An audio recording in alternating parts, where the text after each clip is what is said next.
Ladies and gentlemen, please welcome on stage your moderator and distinguished panelists.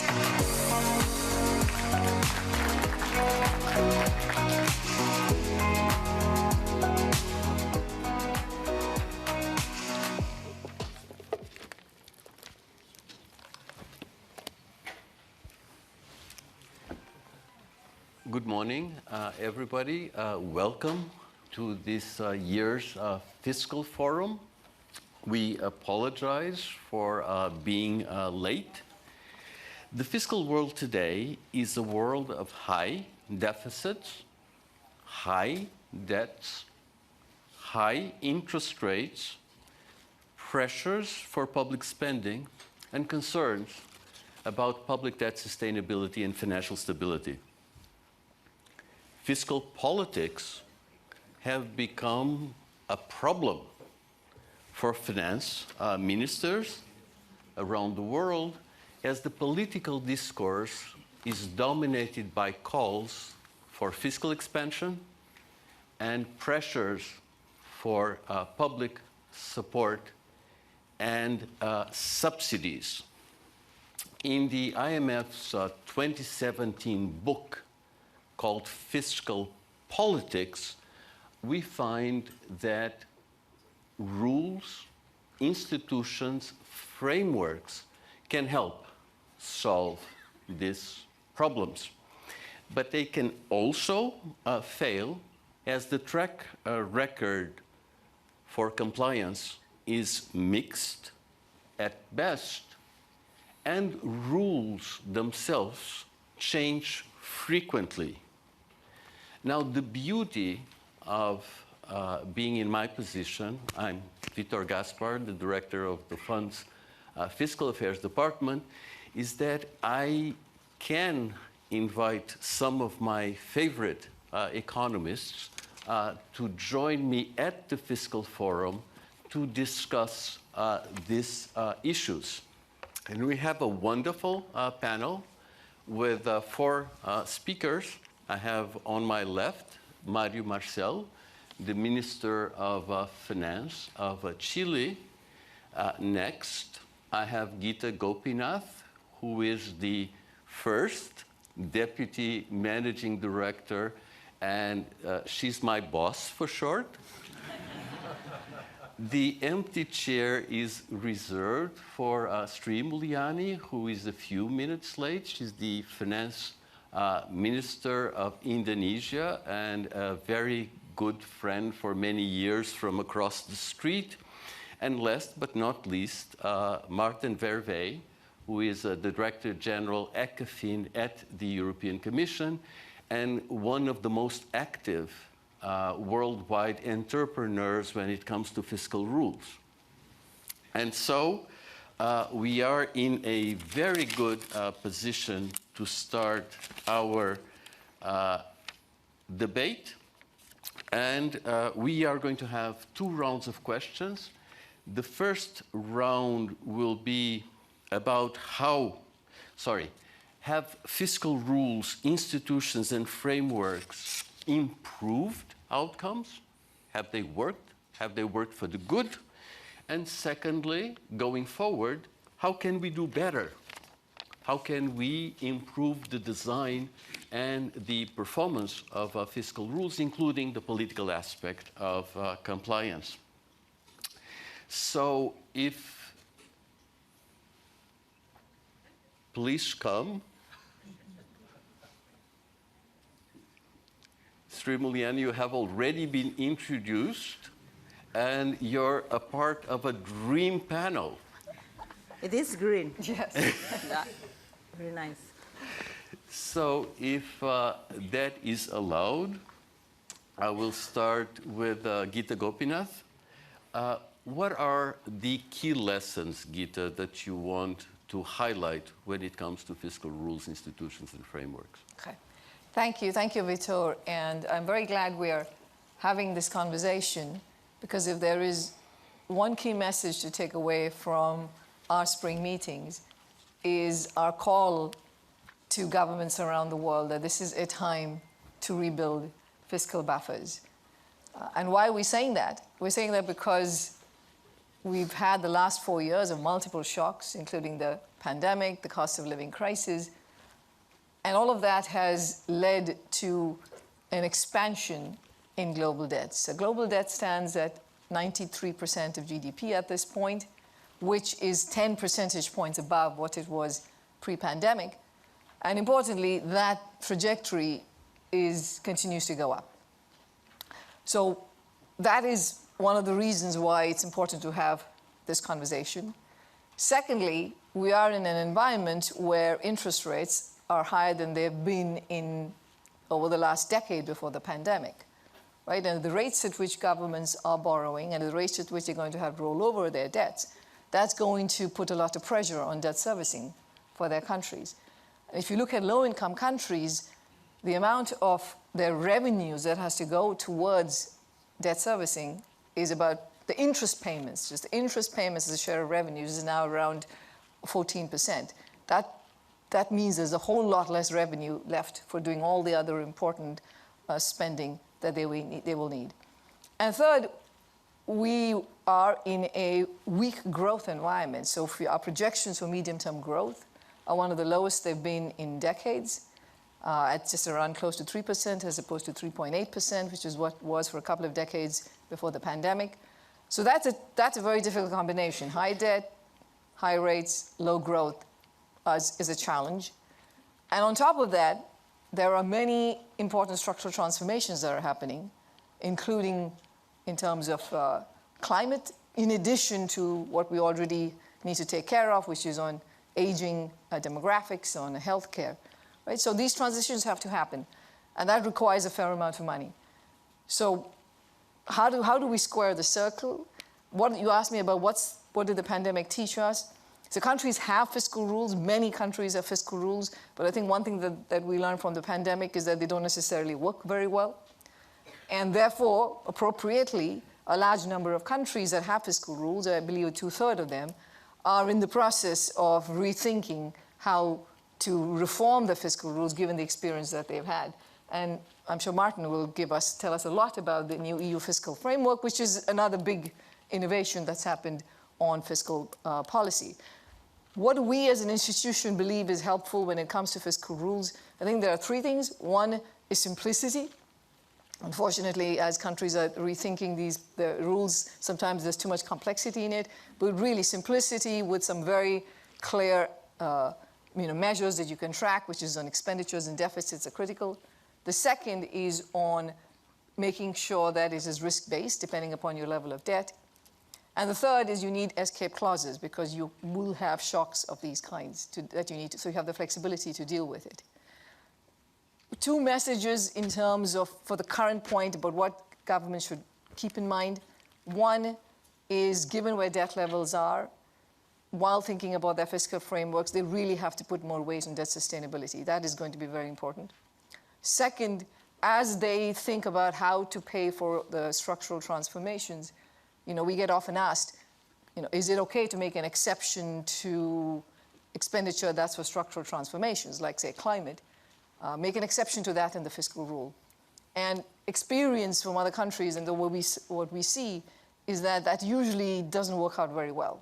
So when you put in make exceptions, you just end up with many forms of creative accounting and circumventing, and you end up with countries just having very high levels of debt. So these are necessary expenditures that need to be done, but you have to prioritize that within the framework of your rules.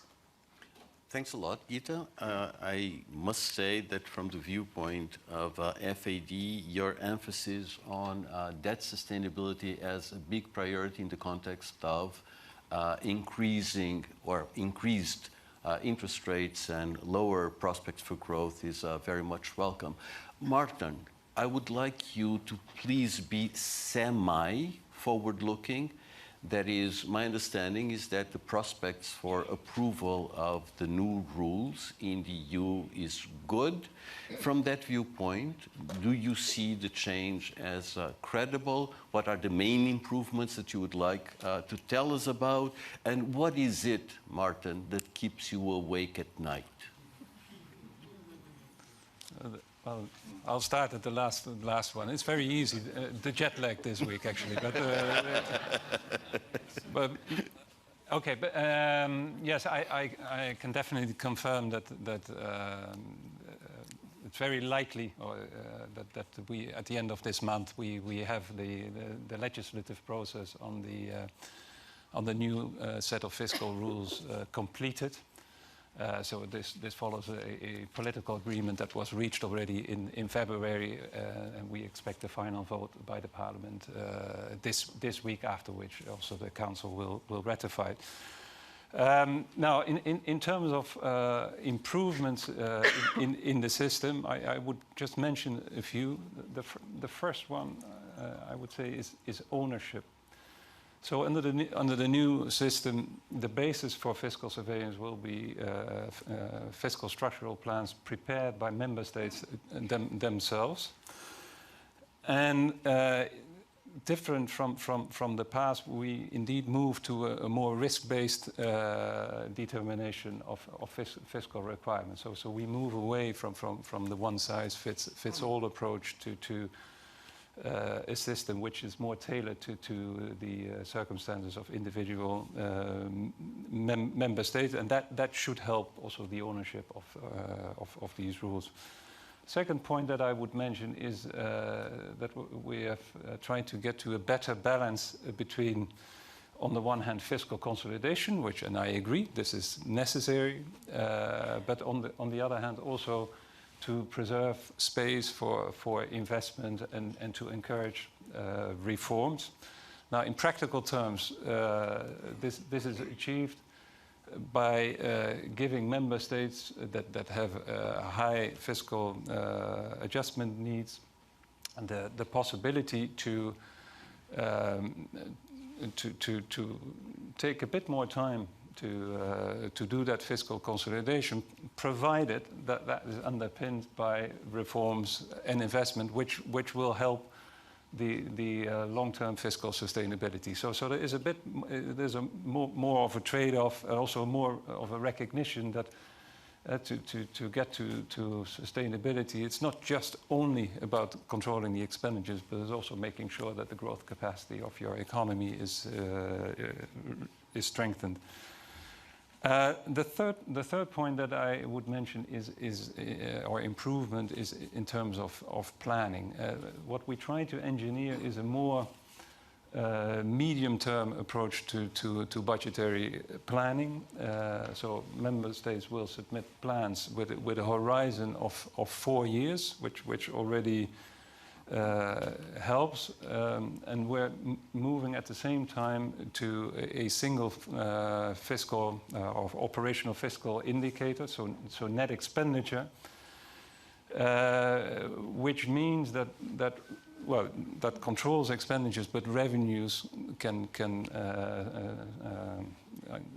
they can breathe with the cycle, and so if growth is a little bit less, and then there's not instantly a need to adjust. And that will provide more stability also in the budgetary execution, and that in itself, I think, will also help to preserve a better investment. Because in the past, we have seen that if member states have to react to something quickly, they cut investment and rather than other things.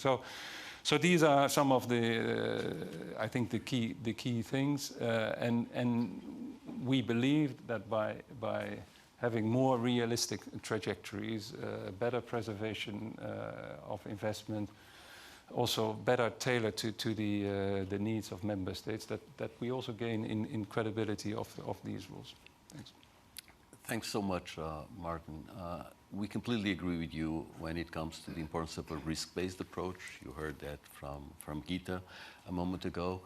The emphasis that you put in your presentation on growth and investment is also very much welcome, as fiscal policy is a structural policy and crucial here. Sri Mulyani, if you allow me to go to you now, Indonesia seems to have a simple framework based on a rule that limits the deficit to 3%, debt to 60%. The rule was introduced about 20 years ago. It seems to have served Indonesia well, in particular after the pandemic, as deficits seem to have returned to rule limits.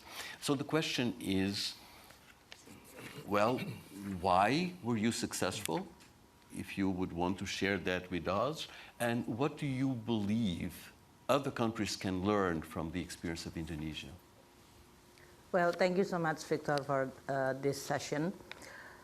Indonesia is actually adopting the old-fashioned fiscal rule of the European Maastricht Agreement, and we're still using it. So when the European change, we don't want to change, I think. First, I think the maximum 3% deficit for each fiscal year and maximum 60% of debt to GDP ratio. It was created during the ASEAN financial crisis. At that time, Indonesia inherited with the bill or the cost of bailing out bank that increased very significantly the debt to GDP ratio from very conservative into close to 100%. So since then, fiscal consolidation is a must. And at that time, during the IMF program, then this new state finance law was introduced in 2003 on this maximum deficit of 3% for fiscal year and debt to GDP. At the same time, the political appetite in Indonesia, that they hate debt. They see debt as a source of problem. And that's really creating quite an environment for the Minister of Finance to work relatively maybe easy comparing to the populist pressure. In reality, it could be also the politician doesn't like that, but they don't like also to be cut in terms of the spending. So this is also something that still need to be judged. But this fiscal rule since 2003 until 2024 has been tested by huge shock. You all know the global financial shock at that time. The oil price increase above 100 in Indonesia means translated into bigger bill for the subsidy of the oil and energy, and usually that's create a huge pressure. We have pandemic in this case, which is extraordinary in many ways. And then we also, there's this higher for longer, as Gita mentioned earlier. Tightening of the liquidity globally, capital outflows. So it is tested in the past 20 years. So it is actually quite remarkable that Indonesia still stick with this one. Except during pandemic, when everything just totally shut down, we allowed to have a relaxation. At that time, we introduced emergency law just in the beginning of the pandemic, allowing deficit to be more than 3% in one fiscal year. But at that time, I suggesting to the cabinet as well as the parliament, once you start opening this Pandora box, people will easily addicted to this easy money from borrowing. So at that time, we introduced that this allowable exceeding 3% could only happen for 3 years, 3 fiscal years. I was actually asked by many rating agencies at that time, but Sri Mulyani, how do you know that this pandemic is going to finish and end by 3 years? And I asked, do you know? No, we don't. So the same with me. We don't know pandemic is going to be over, but we know that once you start opening this relaxation, it will create the discipline rule which is going to be crumbled. So what we could do is just introducing back to this fiscal rule after 3 years. And what Indonesia done during the fiscal during the pandemic 2022, we increased the deficit up to 6%. I think comparing to many other countries who run the deficit much larger during this pandemic, Indonesia is relatively very low. At that time, I also received quite a lot of pressure from many peers saying that, look, the United States is 10%, India is 10%. Why we cannot have a bigger deficit? And I said, okay, I can do that, but what for? We cannot spend anyway because we are all in pandemic, everybody at home. So at that time, it is only 6%. So we are able to entertain, but then disciplining in a way. And then by second year, we dropped the deficit into 4.5. And then 2022, actually, we consolidate even faster. In 2022, went up with the 2.6%. So it's actually below 3% within only less than 3 years. That's actually then when I met with many rating agency, and I said to them, see, I told you, 3% going back. So they love to see the story of Indonesia. Last year, we even have much smaller, 1.8% of that GDP.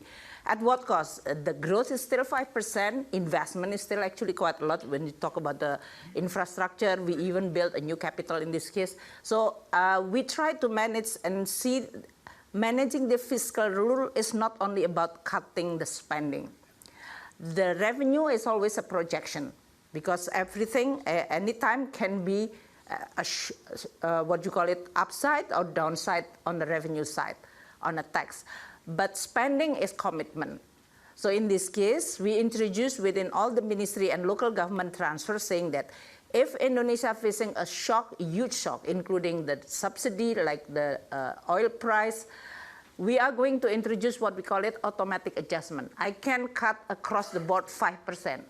When I say that the situation globally is not good, there is something we need to be a little bit careful, then I will introduce and send letter to all the ministry, 5% cannot be spent on the allocated budget. That can only be released when the situation is actually better. So usually I cut this one earlier. It's actually creating more psychology rather than real impact, because the ministries, in this case, they spend actually on average 64% to 66% every year. But when Minister of Finance saying that you cannot spend this 5%, they feel that they are being cut. And that forced them to be more disciplined in what is exactly your priority in your ministry. So that kind of reasoning that we are actually done. When we have a huge oil price, we even have the debt, what you call it, burden sharing with the local government. For local government who produce oil and gas, they have the revenue sharing. I said, because you enjoy higher revenue, but the subsidy paid by central government, we are going to tax you in this case by cutting a little bit this revenue sharing. So there are so many things that you actually can preserve this fiscal discipline, including at some point you use the below the line financing, saying that, okay, you can do the below the line, but then we have to be very careful where the lending coming from, what kind of the implication on a future. Multi-year contract is something that we also monitor very disciplined. So what I'm saying is that fiscal rule is not just saying that you cannot allow to have a deficit by 3%, debt by 60%. There are so many room in which your ability to use it and explain it, and especially, of course, politics is always local. You know what is the real political sensitivity in each of your country. But in Indonesia, we also know which area that need to be continued preserved, other that we can actually cut more or we can change. That will provide you with the room to maneuver so that you are going to be able to do that. No, thank you so much. If you allow me to highlight two things that you said, to me, they're incredibly important. One is the duration of the rule. The rule was introduced in Indonesia in 2003. We are in 2024. The rule is still going strong. That is extremely important. In other places, it feels like the rule is changed every year. The second point that I wanted really to thank you for is that not only you told us the macro story of Indonesia, you told us about the tricks and expedients that a successful finance minister uses to navigate the political jungle. And political jungles are always local, as you said, so I'm pretty sure that Chile also has a jungle of its own. And when it comes to Chile, one aspect which is peculiar in this panel is that you come from a country that has natural resources, and where natural resources are very important for the economy. Would you want to comment on the strategy in Chile to rebuild fiscal buffers, in particular, given its dependence on commodity revenues, and how other commodity-rich countries could benefit from the Chilean experience? Yeah, sure.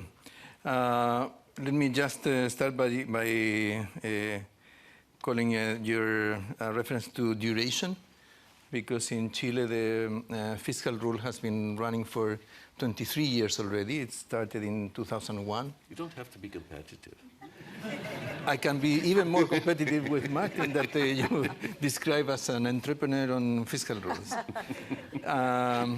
But this issue of how to take into account revenues from copper, in particular in our case, could be introduced. It's important to underscore that ours is a structural balance rule. Therefore, if you wanted to take into account revenues from copper, you would need something to correct for. In the same way that you correct for the output gap in the case of other sources of revenue, tax revenues. In the case of copper, the one that we singled out was the price of copper. Now, in Chile, the relative share of mining revenues is not that large. It is about 7% of government revenues. But the issue is that copper revenues are very volatile. Therefore, if we did not do any kind of correction, we would still have a sort of volatile path on public spending. And in the case of copper, it's very difficult to identify some kind of cycle or something on prices. It looks more like a random walk sometimes. It has sometimes very long cycles that are very difficult to predict. So we opted out for something very practical, which was to convene a committee of experts on the copper industry, and we asked them for their best guess at the average price over the next 10 years.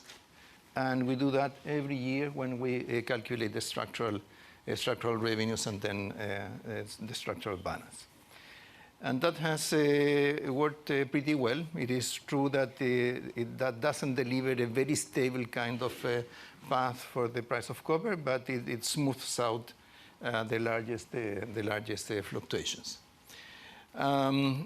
More recently, with the growth in the lithium mining industry in Chile, we had to deal with something similar because it's becoming an important source of revenue.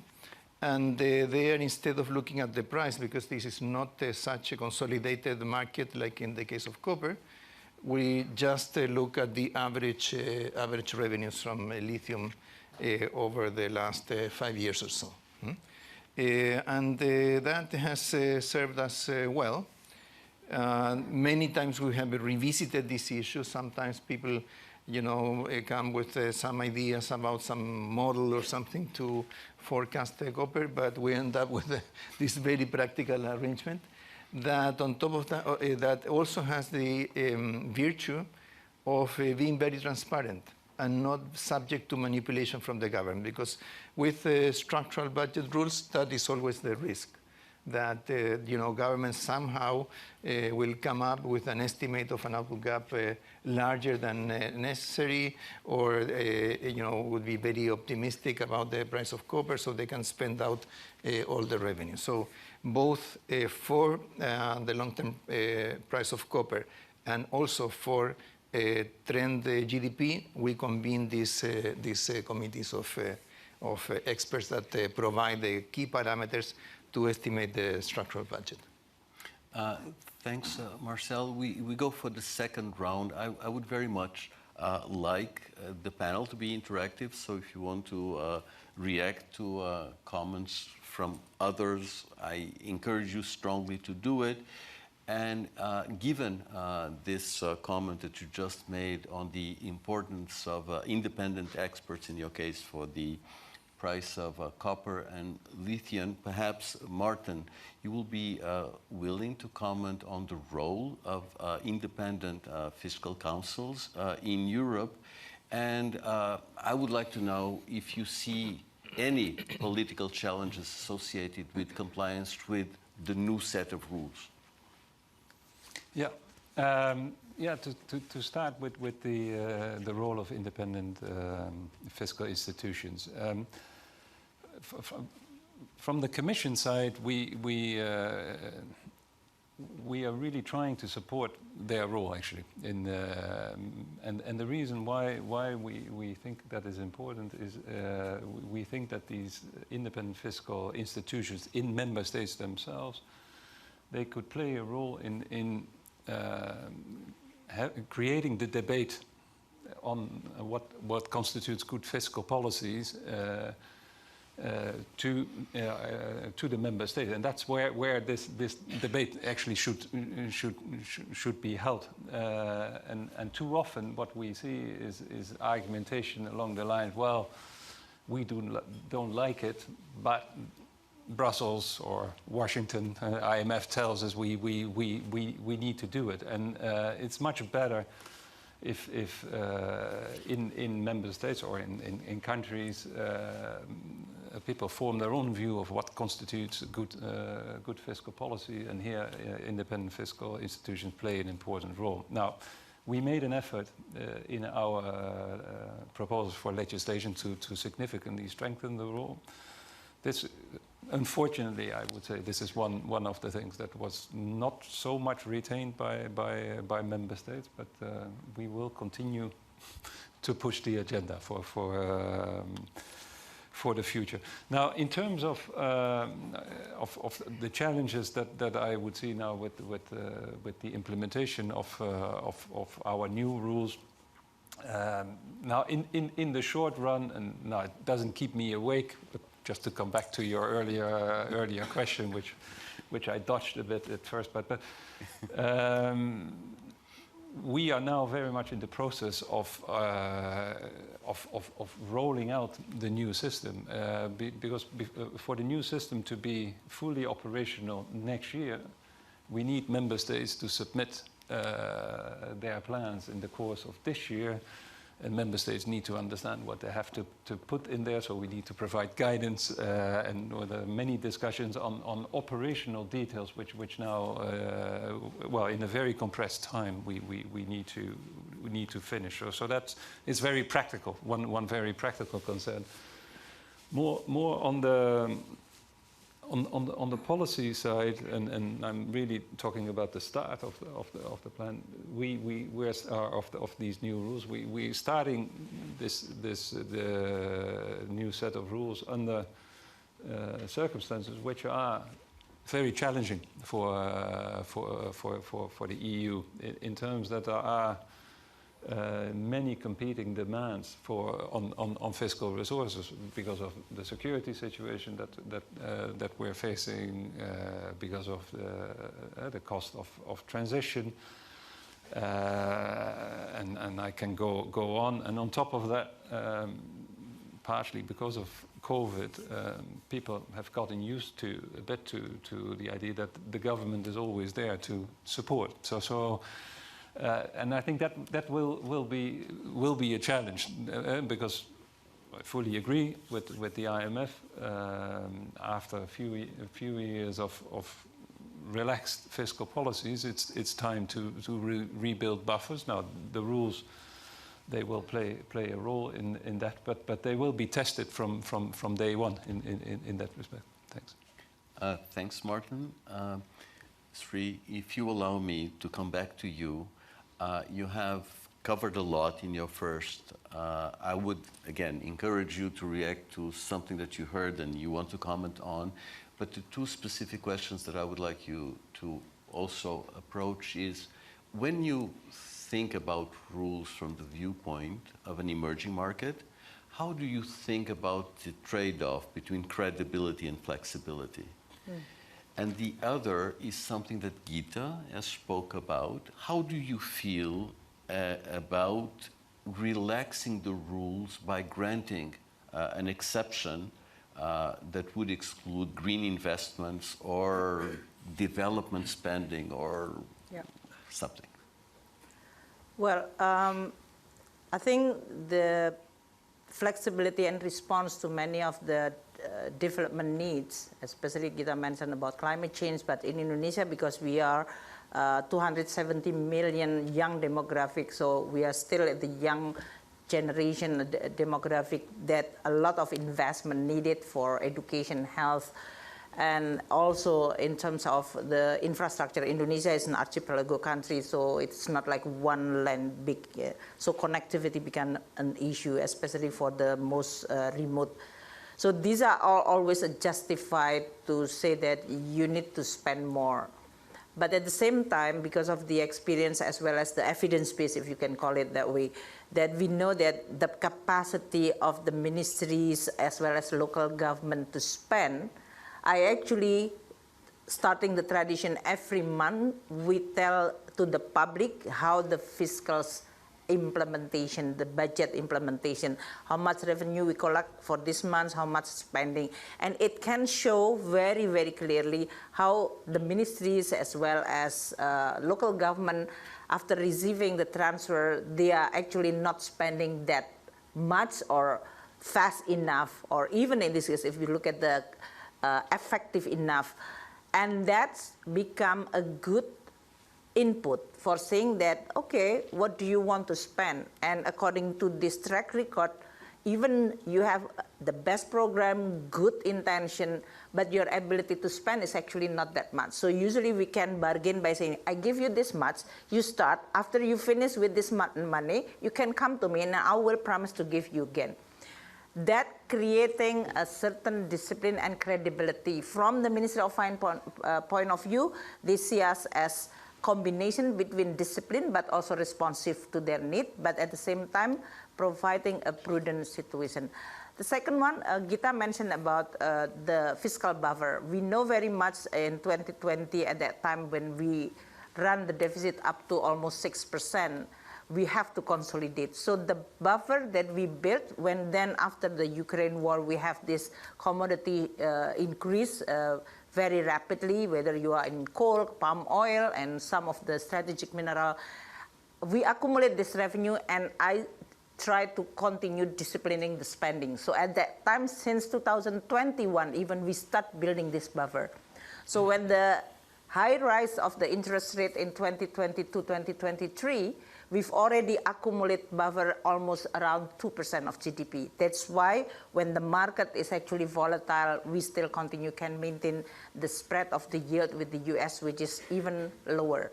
So that is quite remarkable in terms of what I always tell my team in the Ministry of Finance. When everybody partying, you have to work hard preparing for the bill. When situation bad, you also have to work harder to pay the bill for those situations. And then they ask me, so when we are going to party? No party in the Ministry of Finance. So that is more or less. So I think that is the attitude which we try to build by saying that the Ministry of Finance should be ahead of the curve, always, all the time. And with that, you can see many of the detailed fiscal, what you call it, posture that you are going to be able to use in a certain circumstances. Pressure on health spending, usually we are going to receive, education should be 20% of the budget, health should be minimum 5%, transfer should be this much, village, local transfer should be this much. And then I said to all the politicians, if you add up all those a mass and a mass, we end up with a budget with more than 100%. So where I'm going to get the money? You don't like that anyway. So that kind of situation, then we introduce what you call it, this trade-off between the necessity, the needs, as well as between long-term and short-term. But sustainability is very important. And then the risk-based, I think I would like to, Indonesia is still actually suffering from this. The rating agency is not upgrading. It's very difficult to upgrade up. It's very easy to upgrade down. They always say, okay, Sri Mulyani, I like your story, but it will take time, and then we have to look at all those issues. So we know that it is painful to actually going up, and it's easy for you to lose credibility. So I'm actually, when you introduce this flexibility, risk-based, it's really depend. It will create a lot of accounting trick to say that, oh, this is still okay and not okay. So I will, my personal view, this is going to open on this many trick, which good luck to my colleague in European. Every country will tell you and convince you, but this is need to be exempted and so on. So I cannot imagine how you are going to govern with this kind of complexity. And so I don't envy them. We will stick with ours. Thank you so much. That was clear and also lively. At some point, perhaps Martin will want to come back. Gita, how to balance credibility and flexibility? Yeah. Now, I mean, firstly, I think what's super refreshing listening to Sri Mulyani is that it sounds very doable, and that it can be done. You can run. It's difficult, Gita. but it sounds easy here, but it's difficult there. I know. You said there are no parties in your ministry, so I hear that. But you know, usually, even when you listen to ministers on panels, the first thing they will bring up is the fact that political support is very hard, public support is very hard. But you know, when you listening to you, I feel like there is a way to get this done if you know, if you can play the game as well. So you mentioned, if I may just ask you a quick question, if you mentioned that one of the reasons this also all of this works is, you know, the East Asian crises, everybody realizes debt is a problem. One of the things we're seeing in many countries when you do surveys in terms of politicians and whether they want to have, whether fiscal discipline is something that they support or they don't, we've seen a kind of a fairly big shift where the sense, you know, of a political shift where there's more support for running bigger deficits and, you know, being the insurer of first resort. Is that something that has escaped in Indonesia, or is it something you could be a well, stress? I haven't shared you one very unique Indonesian, maybe specific character. Indonesia is the biggest Muslim country in the world. And this issue about implementing the Sharia or Islamic-based values, which they hate debt. The debt has been seen as usury, or this is the haram in this case, saying that, oh, I don't like debt. Okay, that's good. For me, it's easy to say that every time they want to have a more debt or deficit, you don't like that one. This is not good. It's a sin for you to do that. So then, but at the same time, as a finance ministry, we have to respond to many of the needs. So I think the most important in political management is that you try to understand what is their genuine and fundamental need that really need to be addressed, especially if you talk about development, education, health. They can put it one in education bucket, health, but you can be very selective. I think this, you can do it and it will have an impact. But this one, because sometimes within ministry and local government, they put in one bucket in which what is maybe less important put together with the more important. So for us, it's actually talking in a very detail. It's like in the European, and that's not a popular job. So I have to make like 3 levels. The most unpopular is my director, and then less popular is my director general, and then I'm gonna be a little bit good cop, sometimes bad cop. So you have to like cascading this one, not concentrated into one person or one institution. So with that, I think it is manageable, but you really have to work in a very meticulous detail on understanding the political dynamic, what is the sensitivity, what is the room to maneuver, and then you try to translate that within your own budget structure. Oh, this one we can do by this much, and this one we cannot. That's great. So now just quickly responding, is that clock, by the way, right, or are we really getting to the end? We are approaching the end of this block. Oh, just this block, okay. Yeah, we have 25 minutes to go. Okay, that's what I thought. I was saying, this is down, showing us basically down to 0. This was just to make you this panic. is some discipline being put on us. And some very, this is exactly what Sri Mulyani was saying. You can't, if it's too complicated, we can't follow it. So this is a very complicated form of discipline. So in terms of what we have, so yes, so we need fiscal rules to have the flexibility that when you get hit by a shock, like a pandemic or any big event, that you are able to, of course, have the escape clauses. But then it has to be that when things become normal, you're able to use that time to rebuild fiscal discipline and build credibility. It seems like I'm surrounded by like 2 shining icons of people who can get that done. But more generally, when you look at our membership, the escape clause is triggered very quickly, but then the return to kind of fiscal discipline is the much more harder piece. And so the question is what can help, and this is the benefit of us having 190 member countries and seeing who does what, we can shed some light on. So firstly, you do need a mechanism, and there are countries like Croatia and Slovakia, for example, that have a debt break rule that also depends upon the size of your debt. So if your debt goes up by a lot, you need to do more adjustments, and those things can help, and they are beneficial for the country. The second is you have to make this, political support for it is very important, that you're able to signal that this is not just, that you need to get society to come along with it. And a remarkable example of that is Jamaica, which had very high levels of debt, 144% of GDP, and in a matter of 10 years, brought it down by half. And that was because, not just because they had put new fiscal rules in place, but they got the political buy-in. Then, more technically in terms of what are the features that can help, one is you need to have proper forecasting, which is you don't want your budget to be based on optimistic rules. And this is something Mario mentioned, which is you have to be careful that people are going to say, well, the price of copper is going to be extremely high for the next 10 years, and you can end up with, supporting very generous spending, and ultimately that can be a problem. So having the fiscal institutions to do that, independent forecast can help in that regard. So that's one area. The second is in terms of making sure that when you have your medium-term fiscal framework, that it is tied to your annual budgeting, right? It's not something floating out there, but it actually weighs in terms of your annual budgeting. And lastly, fiscal councils, independent fiscal councils, we find have been very effective in countries. The UK is an example of the Office of Budget Responsibility, where you have this council that is able to both provide forecasts, but also assess what the impact of government's the budget policies are going to be on the economy. And all of these tend to be very helpful.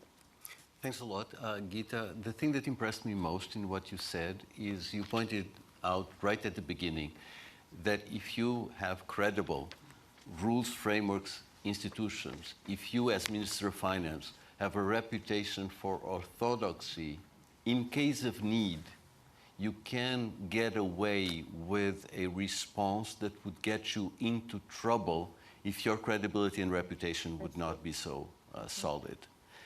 Which leads me to my question to you, Mario. You have been a policy researcher for many years. You have been a policymaker for some years. I think that you're a very important politician in Chile. How does one get political support? What is your approach? Mm-hmm. Very good. Getting political support should cover both the design, the implementation, and the accountability for what you do. In the case of design, the reason why we adopted the structural balance rule was because first we wanted to reduce procyclical behavior of spending. Secondly, because we wanted a rule that would allow to make structural changes on the revenue side without having to reconfigure everything. And thirdly, because a structural balance rule extends the horizon in policy making and in expenditure decisions. So that, I think that created within the government more support for the rule, and similarly from those that were looking at it from the outside. Now, on implementation, I think that compliance is central. Actually, when we adopted the rule in Chile, we didn't write that into legislation or in the constitution or something, because I remember having this discussion with the Minister of Finance at that time, and he was thinking about that, and I said, look, if we start writing this down into legislation, we will start thinking about all the exceptions that we will make, and try to figure out every possible environment, and then we will make a mess of it. So let's adopt it as a political commitment and respond it politically as well. And transparency is essential for that. In Chile, we don't have a particular punishment for not complying to the rule, but it is very visible if we comply, if we meet our targets or not. And that makes a difference, and we can have an example here from this room. Because if that clock, instead of being in front of us, was behind us, and everyone saw when we are exceeding our time, that probably would create more discipline in our use of time. And that clock is now frozen, by the way. That's just for It's the escape. No discipline at all. I'm still keeping time, You're still Gita. keeping I'm time, okay. still keeping time. Martin. But let me just, can I just I'm add sorry. a particular point on the escape clauses? Because escape clauses make a lot of sense for the kind of shocks that we have seen recently. But I think that what should come with escape clauses is also a convergence path afterwards. And that should not be very long. The escape clause should not last very long, because otherwise, once you accumulate one shock after another, you are completely lost and very well away from your target. So that's my particular point on escape clauses. No, thanks, Mario. Going to Martin, Sri Mulyani basically said that she felt that the risk-based debt sustainability approach was too complex, that she wishes you luck with that. And as for Indonesia, the simple rule is working well. Your thoughts? Yeah.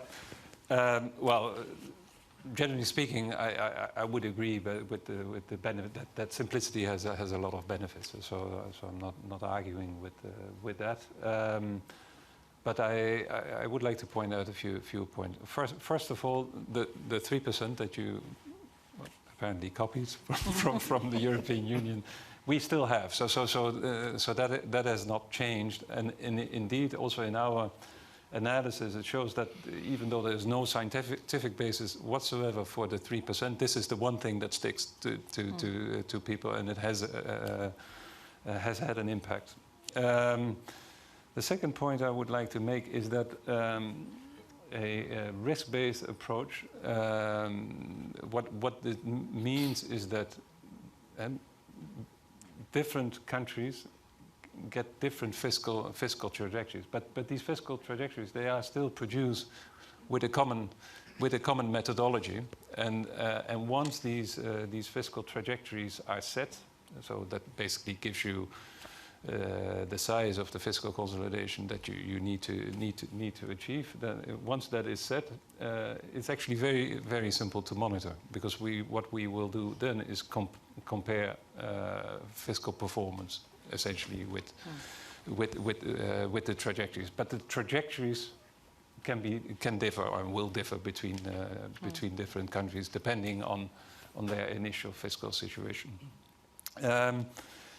Issue of escape clause has come up a number of times. I fully agree that a good set of fiscal rules needs to have also escape clause. We had that already in the old rules, but indeed what we did not have is this more time-bound nature, and that's actually one change that we're now introducing. That we set in the beginning. In the future, we will need to set in the beginning a time horizon for that, and then, well, if there's a need to extend it, that is possible, but that requires a new decision. So it cannot be dragged on for long. Last point, maybe to make is that indeed, also in our new system, we have on the one hand these medium-term plans, but like it also recommended, and this is what we do. The annual budgets, they are linked, they fit into this medium-term plan. So in that sense, I think we tick quite a few of the boxes of your recommendation. Thanks. Thanks, Martin. I would like to get a couple of questions from the floor. Please approach the mic. I have one, not two. Please come to the mic as well. While you are warming up, something that I cannot control myself to avoid saying is that when the Maastricht 60% and 3% were negotiated, the 60% came first. It happened to be the average of the public debt to GDP ratio in Europe back then, and the 3% was derived because with a 2% inflation rate and a 3% growth rate, the 3% deficit would stabilize the debt at 60%. That's how the thing came. And that is actually quite depressing, but because 3% growth is not something which is in the cards for the medium term. Apologies for keeping you waiting. Alex Periter with Johns Hopkins. My question goes primarily to you, Mr. Veve, because we have two sort of national representatives here that clearly face very big challenges when convincing their own government to restrict spending. You are basically in charge of convincing member states to stick to the new rules, as you did in the past with the old rules. And the question is about sort of enforcement, because it seems to me that sort of national finance ministers, of course, are in charge of their own pot, and they can sort of withhold, funds to ministries if they don't behave by the commonly set goals. You, on the other hand, are basically telling member states to restrict their own spending, their own money, the disbursement of their own money, which, of course, has created political economy problems in the past in terms of credibility and enforcement. Yes, and the question is, how do you see, how can you improve, with the new system, when you still don't have, a centralized fiscal capacity? You have the sticks or the theoretical sticks, but you just still don't have the carrots, on the fiscal side. Is there a way to sort of, through instruments like Next Generation EU and the future budget of the European Union, to introduce a level of requested compliance with fiscal rules when it comes to the disbursement of common European funds rather than only national budgets? Thank you. Sorry. Thank you. Thank you. We are going to have 4 questions, not 2, but we have to have the questions very short. If not, it doesn't work. Please. Thank you very much. My name is Andrei. I'm coming from Romania, Institute for World Economy. You mentioned in the fiscal monitor the unprecedented challenges in terms of public finance, the significant increase of the budget deficit GDP ratio at the global level last year. Also, the trajectory of public debt GDP ratio may get to 99% at the global level by the end of this decade, and we are in the middle of very high level of real interest rates and euphoria on the stock market. In this context, how do you see the probability to have, let's say, at a global level, a crisis in terms of public finances? And if it happens in the coming quarters, do you think possible to have a significant, let's say, change of the framework in terms of rules, public finance rules at the global level? I'm talking about the incorporation of the, let's say, fruits of digitalization. Excuse me? Would you please conclude your question? So, do you think the probability it's high, is going to happen in the coming quarters? And what will be the impact in terms of changing the framework of fiscal rules by incorporating the digitalization? Thank you very much. Thank you. Please. Yes, my name is Juliet Adams, and the response, I would like to take it back to my community.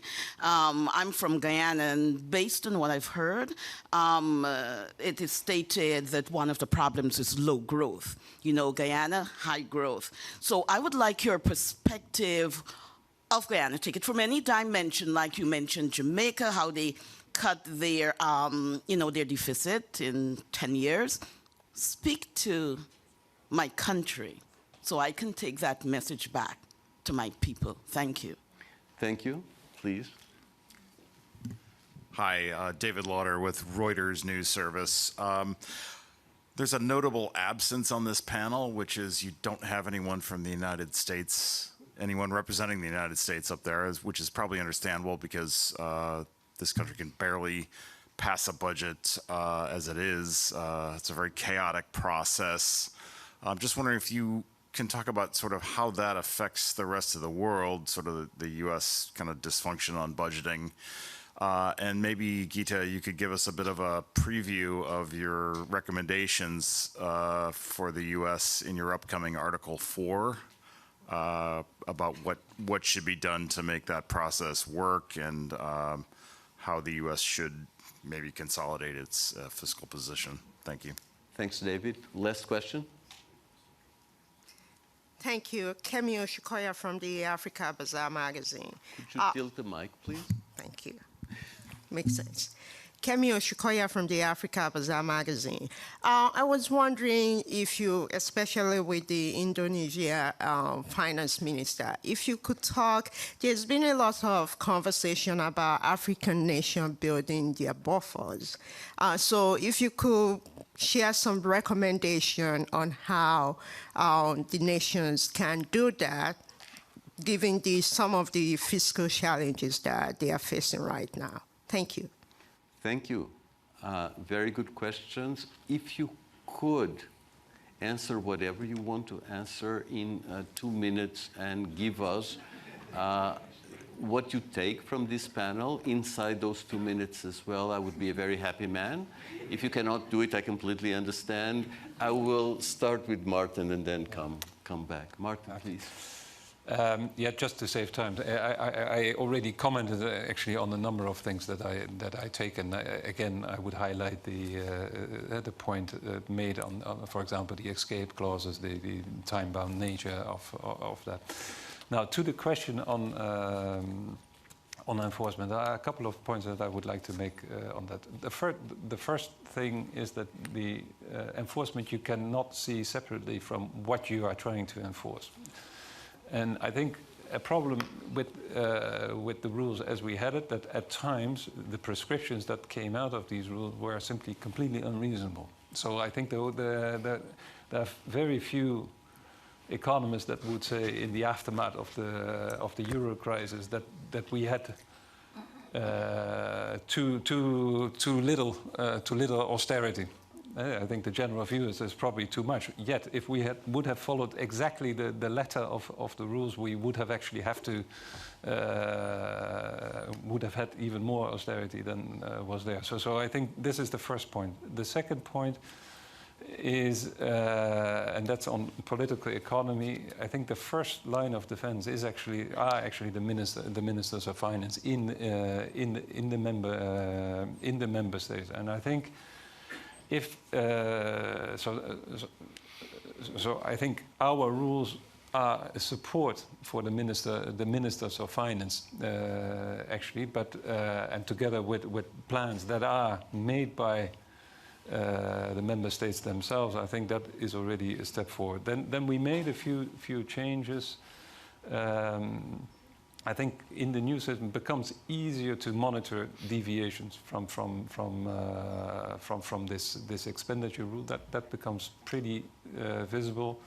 We are introducing a control account where we can also track the cumulative deviations. So in a way we're building up the case for interventions. And then maybe the last point that I mentioned, it will mention, but it sounds maybe a bit counterintuitive, but we have decided to actually lower the sanction amounts. And the reason for doing that is that the sanctions were so prohibitive that the threshold for using them became way too big. And what we think is by having lower sanctions, then it should become easier to implement, and that has the signaling effect. Maybe last point, there are already some cross links with the union programs foreseen. We have not changed that now in the rules because also the anchor for that are in these spending programs themselves, so may come back in the future when we're discussing the next budget. Thank you. Thanks, Martin. Sri, please. I think the question how this can be applied to the African, well, in Indonesia, it was triggered by the financial crisis. At that time, we don't have the state finance law. And then it was introduced. The law really changed the way we govern our fiscal policy. That's one. The second one, because of the bill or the cost of bailing out of the banking system in 1997-98, then Indonesia suddenly have to issue bonds or issuing bonds for this bailout, and then suddenly we now have to face deficit financing through market, which is in the past, it was not introduced for 50 years of Indonesian history. So this creates a new thing within the Indonesia fiscal situation that first there is a law that is governing the fiscal differently, more transparent, comparable at the international best practice, and also a new discipline that is the market discipline. Before we issue bonds in the market, the discipline is coming from the World Bank, ADB, or the creditor in this case. So that creates then the demand or the need to build the capacity within the Ministry of Finance. So what is maybe very difficult is how you are combining this principle of discipline on the fiscal side with the political reality and also the capacity and understanding of many of the people as well as politicians. So in the past 20 years, actually, Ministry of Finance doing a lot of education as well as information sharing. I actually, even in this case, starting from the preschool, we talk about why you pay tax. At the, what you call it, primary high, we have what you call it annual game of issuing with either TikTok or Instagram or YouTube. Tell me about the budget. At the higher level, at the university level, I have the APBN Olympic, that is fiscal Olympic. So they becoming like know about the budget from the very early stage, and that's become a prestige for them in this case. And with the politician, we are also doing the same. And then we also have what you call it every month transparency of how the implementation of the budget. And I'm not using the press conference in a traditional way, Victor, in this case, or like Gita in a very sophisticated, structured way.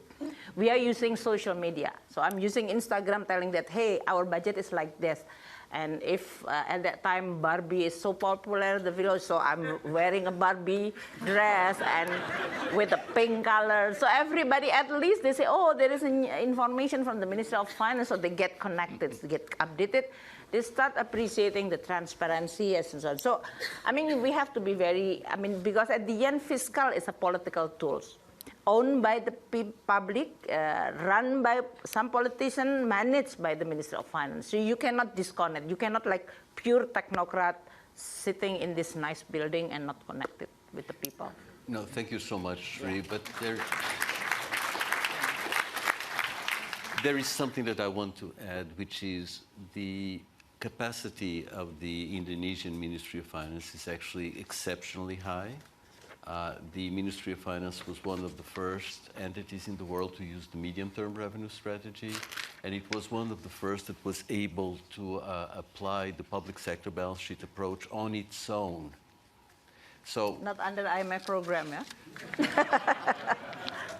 Not under any assistance from the support, IMF. We did talk about it, yes. But you did it on your own, like purely. Gita, please. Yeah, just very quickly, since we're almost out of time.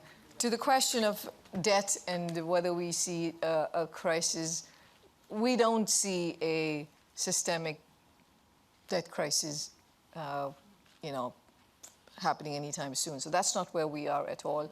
We do have several low-income countries that are in debt distress and high risk of debt distress. We have about 50% of low-income countries in either, if you combine those two categories together.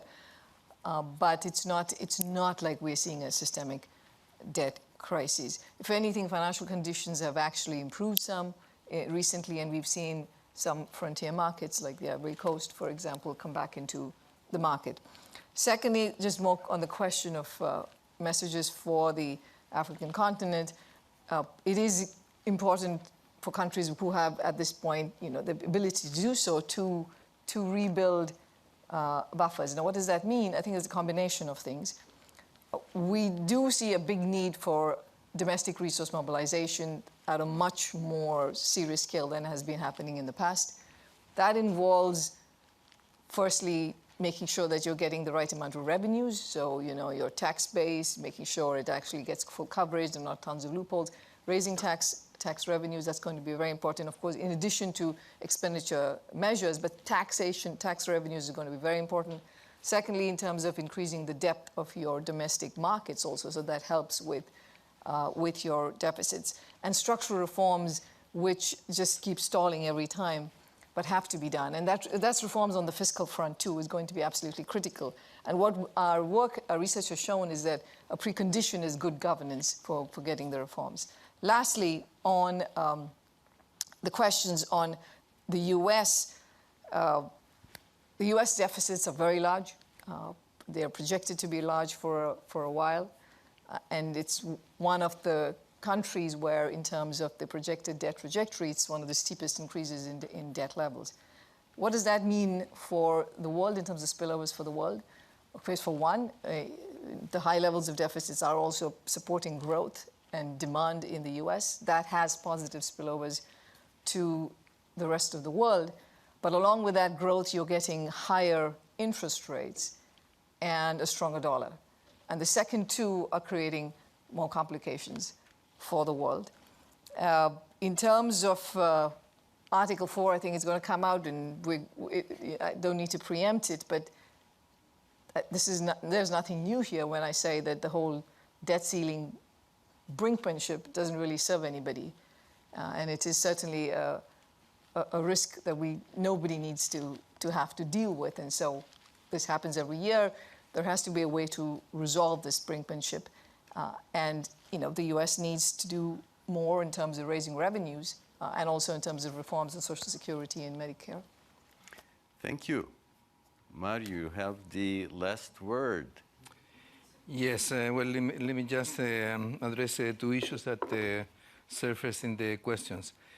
First of all, on messages to people, the question from Guyana. I think that explaining fiscal rules is not very difficult. You just have to connect with the everyday decisions that people make on their household budgets or their small company or whatever. When at the beginning of the Chilean fiscal rule, when we had to explain what the structural balance meant, you may think that it was, it's a very complicated thing and there's a lot of methodology around it. But I used to explain it in the same way that I'm using the example of a taxi driver that has good and bad days. If there is rain, there is more demand for taxis, there is more earnings, but the taxi driver should know that there will be days where activity should be much lower and revenue would be much lower. And there were a number of derivatives from there, but I think that trying to connect with that common sense is very essential. And the other point that is important to make is this trade-off between interest payments and expenditure and social expenditure. And in our case, actually, when we designed the structural rule, we applied it to overall spending. We didn't do a primary balance or whatever, because even though from a theoretical point of view that is not optimal, making it more visible, this trade-off between interest expenditure and social expenditure provides a lot of understanding of what you're trying to achieve. And the second point that I wanted to make, from the question from the U.S., is that I think that one of the great contributions of fiscal rules is to allow top-down budgeting to operate, to create a strong budget constraint from where you can build a budget. The problem, when you don't have rules, and especially when you have institutions where the many people that get involved in budget decisions have a say on that, is that bottom-up is very difficult to build fiscal discipline. So I think that what Sri Mulyani just explained with all the examples that she gave, they're very illustrative of how a budget rule provides a strong fiscal constraint, and from there you're able to build a budget in a way where real priorities actually surface. So I think that this connection between fiscal rules, budgeting, and politics, I think, is very essential. Thank you so much, Mario. At the end of these spring meetings, I must say that for me it was absolutely fabulous to be in the role of asking questions rather than providing answers. That is fabulous. I have to do it more often. And at this point in time, if you enjoyed this panel and the answers that we got as much as I did, please join me with a round of applause.